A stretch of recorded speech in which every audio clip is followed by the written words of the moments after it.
In a quiet valley nestled between ancient hills and winding rivers, there lay a small village named Devavana. Surrounded by whispering trees and golden fields, the village thrived in peace, simplicity, and faith. Among its people lived a humble potter named Ananta. Known for his patience and kindness, Ananta shaped more than just clay, he shaped lives. But he was not always at peace. Years ago, Ananta had been a respected scholar in the city, a man of ambition and pride. But a moment of deep personal loss, the sudden death of his wife, had shattered his world. Struck by sorrow and disillusioned by the fleeting nature of success, he left everything behind and sought refuge in Devavana, where he took up the simple life of a potter. One evening, as the sky turned to saffron and birds returned to their nests, a young traveler named Raghav arrived in the village. He was a restless soul, intelligent, full of potential, yet lost. He had abandoned his promising career in the city, burdened by confusion over life's purpose and the meaning of duty.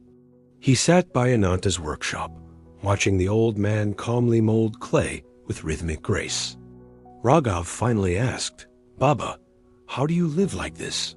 Don't you ever feel you've wasted your potential? Don't you wish for more?" Ananta smiled, gently setting down the spinning wheel.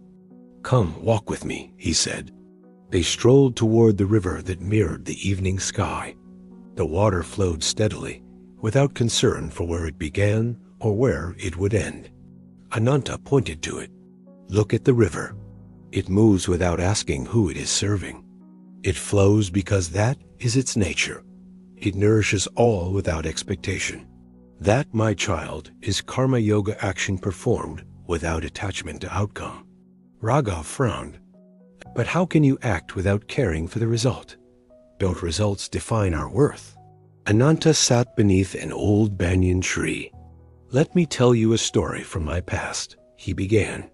"I was once a scholar-driven, admired, successful. I did everything for the applause. But when my wife passed away, none of that comforted me. My titles, my knowledge, my pride all felt hollow. I had built my life like a clay pot without a base. When it cracked, everything spilled. I left it all behind. And here, in the silence of this village, I met an old sadhu who changed my life. He handed me the Bhagavad Gita and told me, 'Read this not with your mind, but with your heart. Let it guide you to your dharma.'" Raghav leaned in as Ananta continued. "In the Gita, Krishna tells Arjuna, 'You have the right to perform your prescribed duties, but you are not entitled to the fruits of your actions.' Verse freed me. I realized my work, whether great or small, noble or mundane, was sacred if done in the spirit of offering, without ego, without craving. I became a potter not to escape life, but to return to it. Each pot I make is an act of devotion, shaped without pride, offered without desire." Raghav was quiet. The wind rustled the banyan leaves like distant whispers of truth. "But what about dreams, goals?" he asked. Ananta nodded. "Dreams are good, but when we bind our identity to success or failure, we suffer. Detachment doesn't mean giving up, it means giving fully, without being owned by the outcome." He placed his hand on Raghav's shoulder. "Your dharma is not decided by fear or fame, but by what your soul seeks to give. Look within, not with restlessness, but with stillness." The river murmured on, steady and silent. That night, Raghav stayed in Devavana. Days turned to weeks. Under Ananta's quiet guidance, he helped in the pottery, read the Gita, and spent long hours in reflection. One day, Raghav rose before dawn, his face peaceful. He packed his things and returned to the city not to chase success, but to serve with sincerity. He became a teacher, dedicating his life to guiding lost youth, just as Ananta had guided him.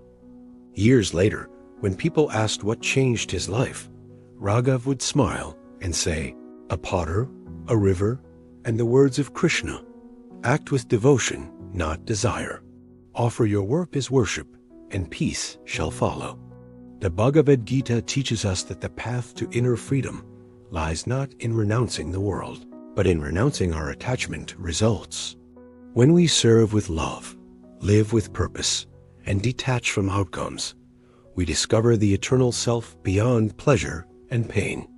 If this story inspired you, like, share, and subscribe for more spiritual stories. Thank you.